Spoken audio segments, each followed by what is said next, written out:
To this now, South Africa's trade ties with the United States faces fresh uncertainty. This is after the African Growth and Opportunity Act, AGOA for short, officially expired. The Trade Minister, Pact, is not sounding the alarm just yet, and he is banking on a short-term fix from US President Donald Trump's administration to keep the goods moving. Let's get some context now with regards to the negotiations. Where are they and the meaning of the end of AGOA? We talk now to Ambassador Xolelwa Mlumbi-Peter, who is the South African Chief Negotiator and the Deputy Director General at the Department of Trade and Competition. Good evening to you, Ambassador, and thank you very much for your time. A dozen African countries have benefited from tariff-free access to the US market.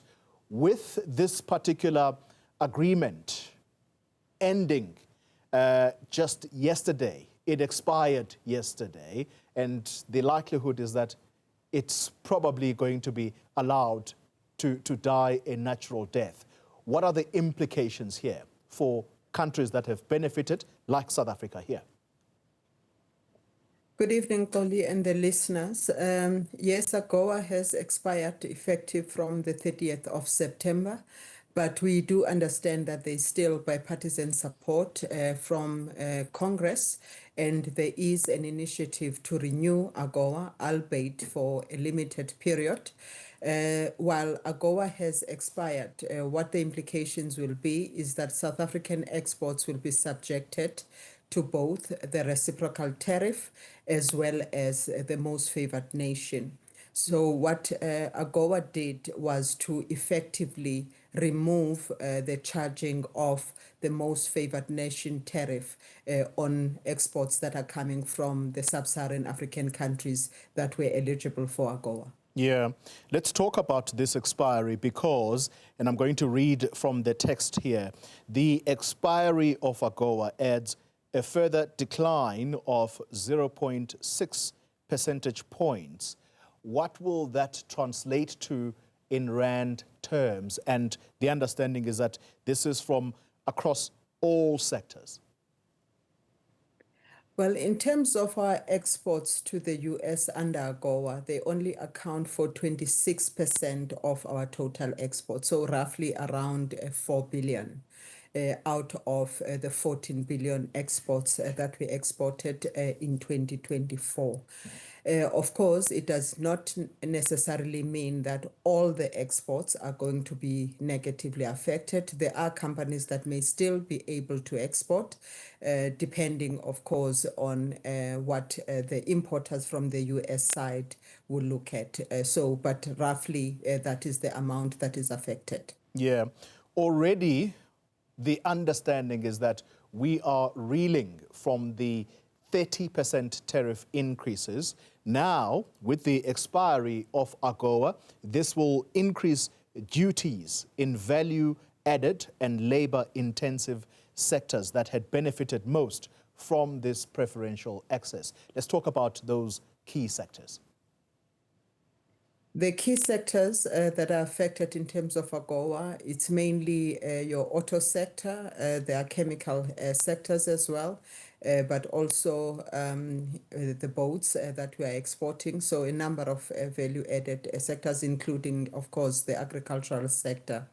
As I said, in some of the cases, we do have counter-seasonal products, especially when it comes to agriculture, that may still be able to be exported. But of course, the fact that we have lost AGOA means that the products are going to be subjected to much higher tariffs than the 30%.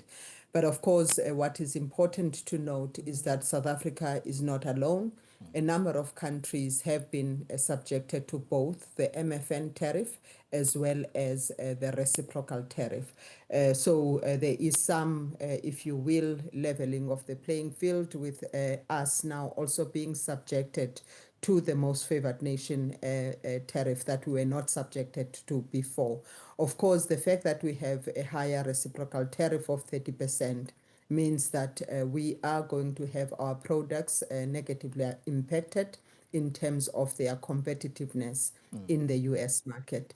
And what we have been doing as government is to engage the US to negotiate to reduce the reciprocal tariff that we are currently faced with.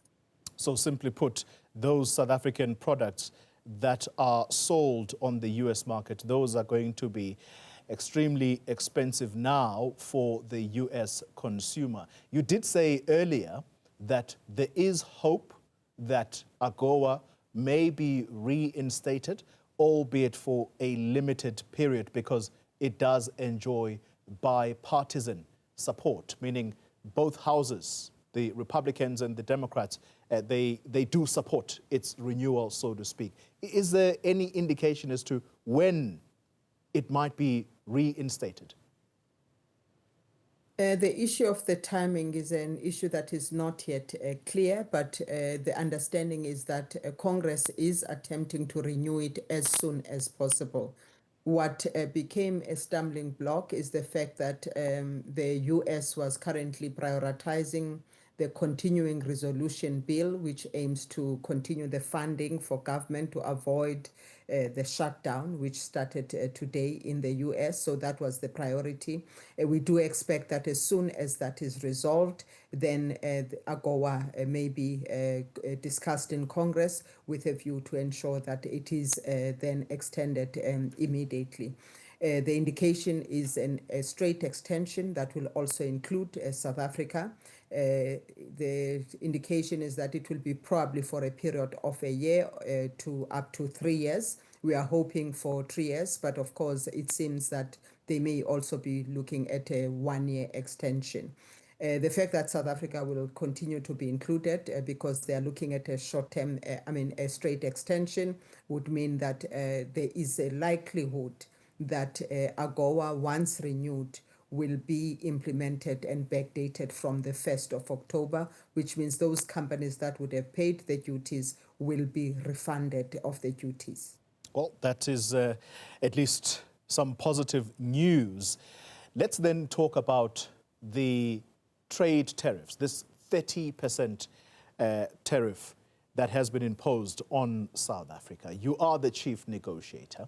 Where are things there? We saw a response, even though the text has been kept very safely, the minister not wanting to reveal anything, particularly when he spoke to the Sunday Times. I think it was this past Sunday. Where are things? We are engaged with the US with a view to reach a mutually acceptable deal, and those negotiations are going well.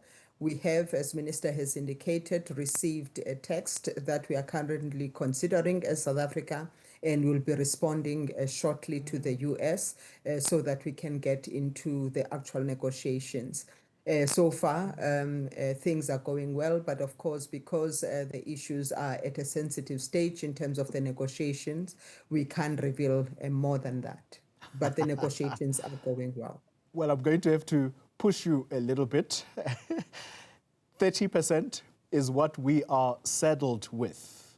If the US were to move slightly, what could we possibly look at? Benchmarking is all I'm asking for. It's difficult to say, Xoli, because it's very unclear what the considerations are ultimately are in terms of the basis. But if you look at the benchmark, a number of countries have been subjected to a 15% reciprocal tariff.